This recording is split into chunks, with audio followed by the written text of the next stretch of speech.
Hello friends, welcome to our channel civil engineering academy. आज हम लोग इंजीनियरिंग मैकेनिक्स का रेक्टिलिनियर मोशन का क्लास 3 देखने वाले हैं। उसका जो रेक्टिलिनियर मोशन के जो वेरिएबल एक्सेलरेशन के जो प्रॉब्लम्स है वो हम लोग आज पढ़ने वाला है। ठीक है, इसके जो प्रीवियस 2 लेक्चर हमने अपलोड किए हैं अपने चैनल पे, उसमें अपन ने यूनिफॉर्म मोशन के एग्जांपल्स देखे हैं और रेक्टिलिनियर मोशन के जो बेसिक कंसेप्ट है एक्सेलरेशन के, वेलोसिटी के, डिस्प्लेसमेंट के, वो अपन ने पढ़े हैं 2 पार्ट के अंदर। तो अगर आपने वो लेक्चर नहीं देखे होंगे तो डिस्क्रिप्शन बॉक्स में और आई बटन पे उसका लिंक दिया हुआ है, तो वो लोग आप जरूर देख लो। और जो लोग अपने चैनल से आज फर्स्ट टाइम जुड़ रहे होंगे वो लोग प्लीज चैनल को सब्सक्राइब कर दो और नोटिफिकेशन बेल को ऑन कर दो, ताकि आपको हमारे सारे टेक्निकल अपडेट्स तुरंत सबसे पहले मिल सके। ठीक है दोस्तों, तो रेक्टिलिनियर मोशन का वेरिएबल एक्सेलरेशन या फिर नॉन यूनिफॉर्म एक्सेलरेशन के जो इक्वेशन रहते हैं उसके ऊपर जो एग्जांपल्स पूछते हैं एमपीएससी प्री में, वो हम लोग आज पढ़ेंगे। ठीक है, तो रेक्टिलिनियर मोशन का आज हम लोग क्या पढ़ने वाले हैं?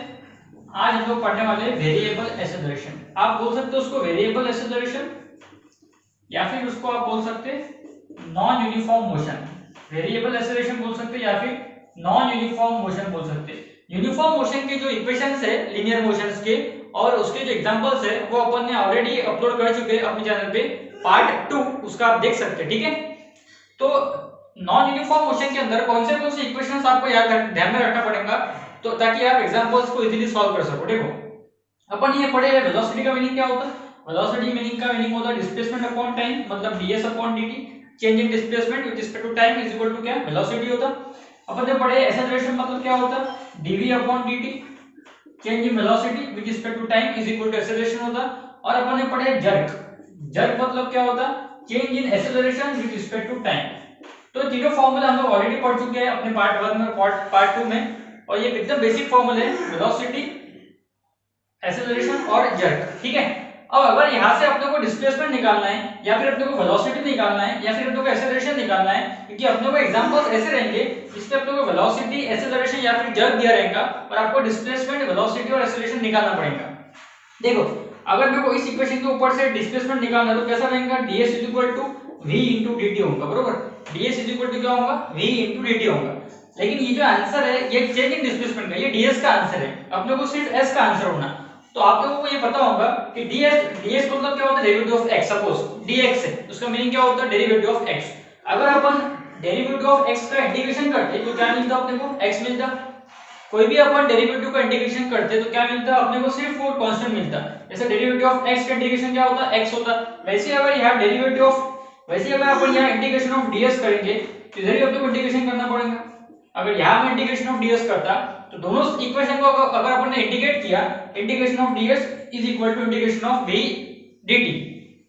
तो इंटीग्रेशन ऑफ ds क्या मिलेगा? s मिलेगा। और ये क्या हो गया? Integration of v dt।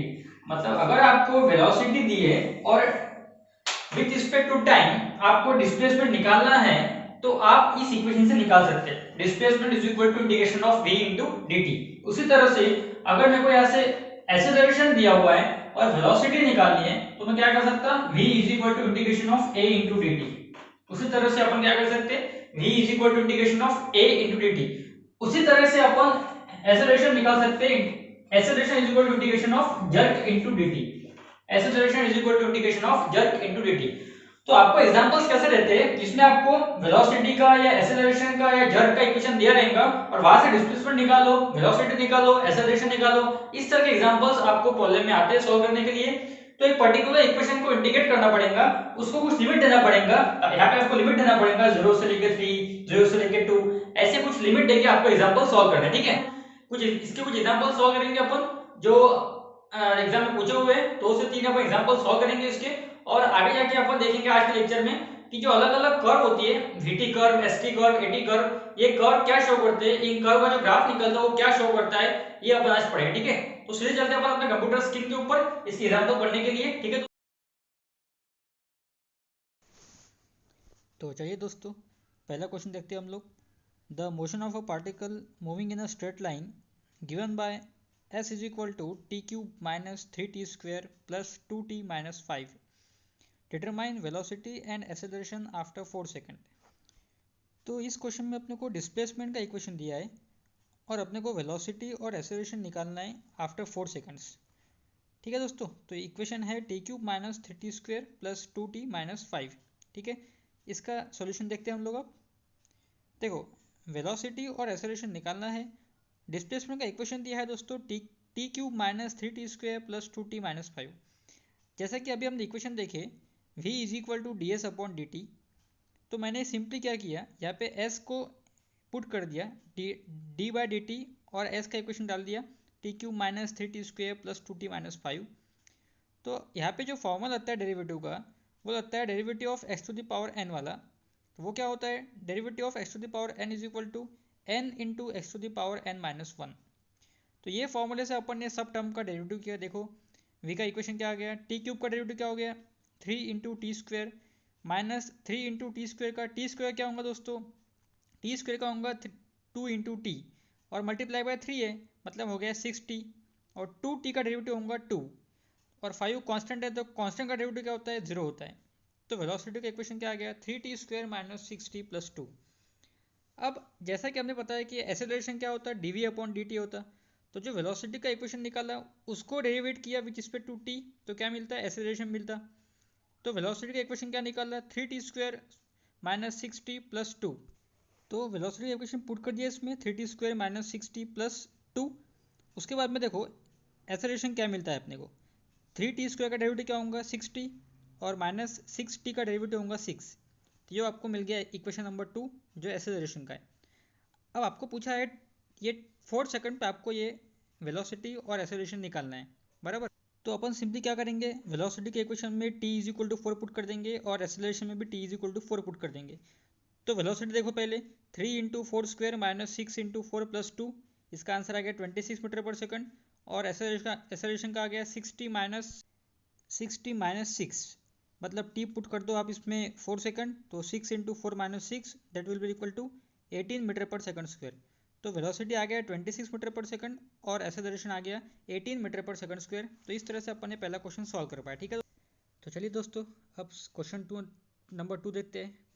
Velocity time relation is given by v is equal to 2t, then distance travelled in first 3 second each.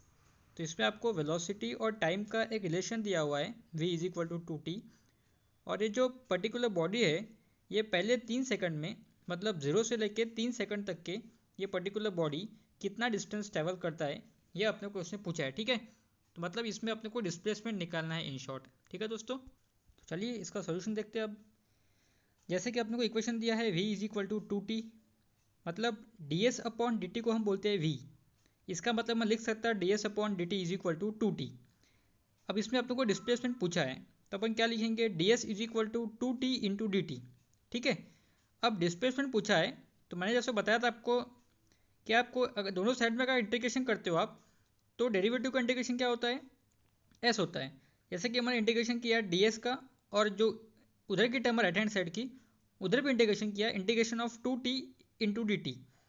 D S का इंटीग्रेशन आ गया s और 2 कांस्टेंट निकाल लिया बाहर, और t का इंटीग्रेशन करेंगे हम लोग, और इसको अपन लिमिट दे देंगे 0 to 3 की, क्योंकि इसमें अपने को जो डिस्प्लेसमेंट निकालना है वो फर्स्ट 3 सेकंड में निकालना है, मतलब 0 से लेके 3 सेकंड तक बॉडी कितना डिस्प्लेसमेंट देती है अपने को, वो अपने को निकालना है। तो इसको इसलिए लिमिट दे दिया अपन ने 0 से लेके 3 तक की, ठीक है। तो 2 कांस्टेंट बाहर निकाल लिया और इंटीग्रेशन ऑफ t क्या होगा t² अपॉन 2। जैसे कि x का इंटीग्रेशन करते हैं हम लोग तो क्या होता है x² बाई 2, तो t का इंटीग्रेशन हो गया t² बाई 2, ये 2 कैंसिल हो गया, तो यहाँ बचा क्या अपने पास में t²। तो एक बार ये t को अपन 3 का लिमिट देंगे, एक बार 0 का लिमिट देंगे। तो पहले दिया अपन ने t 3 का लिमिट, तो 3² माइनस 0² इज इक्वल टू हो गया 9, मतलब इसमें अपना डिस्प्लेसमेंट का आंसर कितना आया 9 मीटर, ठीक है। तो चलिए अब हम नेक्स्ट क्वेश्चन देखते हैं।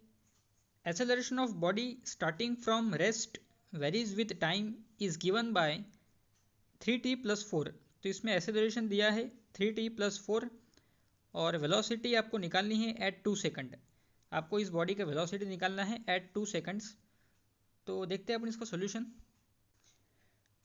तो देखो दोस्तों इसका सोल्यूशन देखते हैं। एक्सेलरेशन इक्वेशन दिया है 3t प्लस 4। जैसा कि हमें पता है कि एक्सेलरेशन इज इक्वल टू क्या होता है, वेलोसिटी अपॉन टाइम होता है, तो dv अपॉन dt। अब dv is equal to a into D T, इसमें वेलोसिटी निकालना है इसलिए क्रॉस मल्टीप्लाई किया a इंटू डी टी। जैसा अपन ने प्रीवियस प्रॉब्लम में किया, अपन इंटीग्रेशन किया तो dv का इंटीग्रेशन क्या होता, v is equal to integration of a into D T. इसमें अपने को वेलोसिटी निकालनी है 2 सेकंड के लिए, इसीलिए इसमें लिमिट डाल दी है 0 से लेकर 2 तक के। और एक्सेलरेशन का इक्वेशन दिया है 3t+4 which respect to dt। अब 3t+4 तो यहाँ लगा है सेपरेशन रूल, बीच में प्लस का साइन है, तो integration of 3t into D T plus integration of 4 into D T, दोनों को लिमिट दिया है 0 to 2 का। ठीक है, 3 कांस्टेंट निकाला और t का इंटीग्रेशन क्या होता है t²/2, उधर 4 कांस्टेंट निकाला और dt का इंटीग्रेशन क्या होता है t, जैसे इंटीग्रेशन ऑफ dx क्या होता है x, तो यहाँ पे dt है तो dt का इंटीग्रेशन क्या आएगा t आएगा। अब इसको लिमिट दे दो 2 और 0 की, तो 0 की लिमिट तो 0 होंगे ऑब्वियस, तो वो नहीं भी दे चलता, अपन ने सिर्फ 2 का लिमिट दिया उसको, 3 इंटू 2² प्लस 4 इंटू 2, एक बार अपन ने टी पुट कर दिया 2, तो 3 इंटू 2² प्लस 4 इंटू 2, तो ये 2² मतलब ये हो गया 3 इंटू 2 6 और ये प्लस 4 इंटू 2 8, तो इसमें वेलोसिटी का आंसर आ गया 14 मीटर पर सेकंड। तो ये इस तरह के एग्जाम्पल है दोस्तों, जिसमें अपने को अगर अपन ने ये वेलोसिटी, एक्सेलरेशन और जर्क के इक्वेशन याद रखे और उसके ऊपर से इंटीग्रेशन करके अपन ये वेलोसिटी, एक्सेलरेशन, डिस्प्लेसमेंट निकाल सकते, तो ये सिंपल इक्वेशंस है, सिंपल न्यूमेरिकल्स है, ये आप ज़रूर करके देखो ताकि आपको अगर एग्जाम में पूछे तो आप इजीली सॉल्व कर पाओ। ठीक है दोस्तों, तो अब हम लोग देखेंगे graphical representation of displacement, velocity, acceleration with respect to time. तो टाइम के साथ में किस तरह से ये डिस्प्लेसमेंट, वेलोसिटी, एक्सेलरेशन चेंज होती है वो हम लोग पढ़ने वाले हैं। तो उसके पहले अगर आपने अभी तक हमारे चैनल को सब्सक्राइब नहीं किया है दोस्तों, तो प्लीज़ सब्सक्राइब कर दीजिए और नोटिफिकेशन बेल को ऑन कर दो ताकि आपको हमारे टेक्निकल अपडेट्स, टेक्निकल लेक्चर्स तुरंत और सबसे पहले मिल सके। देखिए आपके सामने अभी ग्राफिकल कर्व्स कुछ ड्रॉ की हुई है, तो ये आपको समझा के बताता हूँ कि ये ग्राफिकल कर्व्स हम किस तरह से रीड करते। देखो पहला कर्व निकाला हुआ है ST कर्व, इसको बोलते हैं हम डिस्प्लेसमेंट टाइम कर्व। तो ऑब्वियस है डिस्प्लेसमेंट और टाइम का रिलेशनशिप है, मतलब यहाँ से अपने क्या मिलना चाहिए, वेलोसिटी मिलना चाहिए, क्योंकि डिस्प्लेसमेंट अपॉन टाइम मतलब क्या होता है, वेलोसिटी होता है। तो इसीलिए हमको जिसका जो स्लोप है ST कर्व का स्लोप क्या देता है, हमें वेलोसिटी देता है। अब वेलोसिटी अगर देता है ST कर्व का स्लोप, तो स्लोप को हम रिप्रेजेंट करते हैं थीटा से, इसीलिए इसमें थीटा का वैल्यू क्या रहेगा ds/dt, क्योंकि ds/dt मतलब क्या होता है, वेलोसिटी, और ये जो कर्व है ये हमें क्या रिप्रेजेंट कर रहा है, वेलोसिटी रिप्रेजेंट कर रहा है, इसीलिए थीटा इज इक्वल टू क्या आ गया ds/dt। ठीक है दोस्तों, दूसरा कर्व कौन सा है, VT कर्व। तो ऑब्वियस है इसमें V और T का रिलेशनशिप है, मतलब वेलोसिटी अपॉन टाइम का रिलेशनशिप है। तो वेलोसिटी अपॉन टाइम मतलब क्या होता है, एक्सेलरेशन होता है। तो ये जो कर्व है इसका जो स्लोप रहता वो हमें क्या रिप्रेजेंट करता, एक्सेलरेशन रिप्रेजेंट करता, इसीलिए इसका जो स्लोप बनता है, इसका जो एंगल बनता है, उसका फॉर्मूला क्या होता है dV/dt। और ये कर्व के अंदर जो एरिया हम निकालते हैं दोस्तों, वो एरिया से हमें क्या मिलता है, डिस्प्लेसमेंट मिलता है, क्योंकि वेलोसिटी और टाइम का हम प्रोडक्ट करते हैं, वेलोसिटी को हम इंटीग्रेट करते हैं विद रिस्पेक्ट टू टाइम, तो क्या मिलेगा अपने को, डिस्प्लेसमेंट मिलेगा, ये अपन देखा है न्यूमेरिकल्स में अभी। तो इसलिए area under VT curve gives us displacement. तो ये सारे पॉइंट्स बहुत ज़्यादा इंपॉर्टेंट है, ये MCQ में बनते हैं, ये आपको पूछने वाले हैं एग्जाम में कि what is the slope of ST curve indicates, what is the slope of VT curve indicates, ये सब आपको पूछने वाले दोस्तों, तो इसको अच्छे से पढ़ के रखो। ठीक है, अब देखो तीसरा कर्व कौन सा है, वो है AT कर्व, मतलब एक्सेलरेशन और टाइम कर्व। तो हमको acceleration with respect to time अगर हम करते हैं तो क्या मिलता है, जर्क मिलता है। तो ये जो कर्व है इसका जो स्लोप रहेगा वो क्या रिप्रेजेंट करेगा, जर्क रिप्रेजेंट करेगा, मतलब इसके अंदर जो स्लोप का फॉर्मूला बनेगा, थीटा का फॉर्मूला बनेगा, वो क्या रहेगा dA/dt, मतलब जर्क। और इस कर्व के अंदर जो एरिया हम निकालते हैं वो एरिया हमको क्या रिप्रेजेंट करता है, वेलोसिटी रिप्रेजेंट करता है, क्योंकि A इंटू डी मतलब क्या होता है, वेलोसिटी होता है। तो वेलोसिटी निकालने के लिए हम अभी थोड़ी देर पहले अपने यूज़ किया न्यूमेरिकल के अंदर, velocity is equal to integration of acceleration with respect to time. तो एक्सेलरेशन का विथ रिस्पेक्ट टू टाइम से मल्टीप्लाई करते हैं तो इंटीग्रेशन लेते हैं तो क्या मिलता है, वेलोसिटी मिलता है, इसीलिए area under AT curve represents the velocity of the particular body. ठीक है दोस्तों, तो ये सारे न्यूमेरिकल्स हमने आज पढ़े हैं, और ये numericals examination point of view बहुत ज़्यादा इंपॉर्टेंट दोस्तों। तो इसको आई होपफुली आपको समझ में आए होंगे, और आपने वीडियो पूरा देखा होगा तो आपको सारे टर्म्स अच्छे से समझ में आएंगे। और वीडियो को पूरा देखने के लिए बहुत बहुत थैंक यू। और अगर अभी तक आपने चैनल सब्सक्राइब नहीं किया है तो प्लीज़ कर दीजिए और नोटिफिकेशन बिल को ऑन कर दो ताकि आपको ऐसे लेक्चर्स के नोटिफिकेशन तुरंत और सबसे पहले मिल सके। ठीक है दोस्तों, थैंक यू वेरी मच।